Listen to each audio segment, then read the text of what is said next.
Praise lord. మన ప్రభును ప్రియ రక్షకుడైన యేసుక్రీస్తు నామమున మీకు అందరికీ వందనాలు, శుభాలు.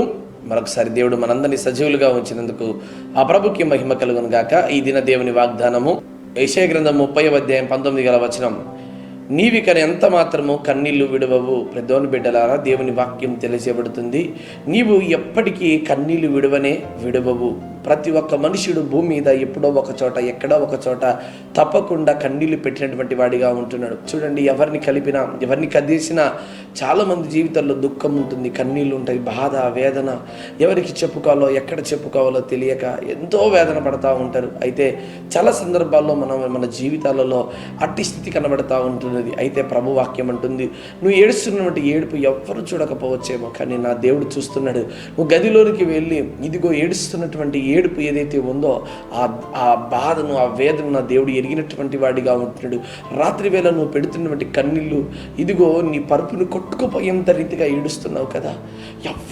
ఎవ్వరు నిన్ను పట్టించుకోవడం, బాధపడుతున్నావు కదా. పైకి ఒక నవ్వు, లోపల ఒక నవ్వు, పైకి ఒక సంతోషం, లోపల ఒక దుఃఖంతో నువ్వు నిట్టూర్పు విడుస్తున్నావేమో, నిరాశలతో ఉన్నావేమో.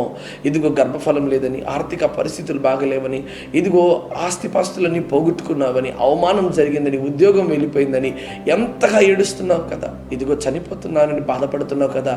నీ వాళ్ళు నిన్ను వదిలేశారని ఏడుస్తున్నావు కదా. ఇదిగో కట్టుకున్న భర్త నిన్ను తోసేశాడని వేదన పడుతున్నావు కదా. ఈరోజు నువ్వు ఏడుస్తున్నటువంటి ఏడుపు ఏదైతే ఉందో అది నా దేవుడు చూస్తున్నాడమ్మా. నీ కన్నీళ్లను నా దేవుడు తుడిచేవాడిగా ఉంటున్నాడు. నీ అంగలార్పు నాట్యముగా మార్చేవాడిగా ఉంటున్నాడు.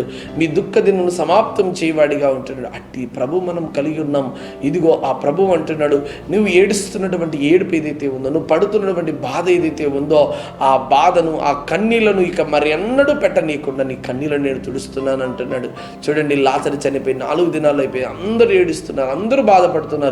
కానీ లాజరును దేవుడు తిరిగి బ్రతికించినప్పుడు వారి కన్నీళ్లు ఇక సంతోషంగా మార్చబడ్డాయి. ప్రియమైన బిడ్డలారా, మానవుని జీవితంలో దేవుడు సుఖ దుఃఖములు జతపరిచాడు. ఎందుకంటే ఈరోజు మనం సుఖంగా ఉన్నప్పుడు సుఖదినమున సుఖంగా ఉండము, ఆపద్దినమున యోచించుకునేటువంటి మాట కనబడుతుంది. కనుక ఈరోజు నీ సుఖ దుఃఖములలో, కన్నీళ్లలో, కష్టాలలో, ఇరుకులలో, ఇబ్బందులలో ప్రభు సన్నిధానంలో ప్రభు దగ్గర వేడుకోగలిగితే దేవుడు మరిన్ని నిత్యమైనటువంటి కార్యములు చేసేవాడిగా ఉన్నాడు. ఈ ఉదయకాలమందు నీ కన్నీళ్లను నా దేవుడు తుడిచి ఇదిగో నీ దుఃఖదిన సమాప్తం చేసి సంపూర్ణమైన సంతోషం, సంపూర్ణమైన ఆనందం నిశ్చయముగా దేవుడు ఈ దినాన్ని నీకు దయచేయనుగాక.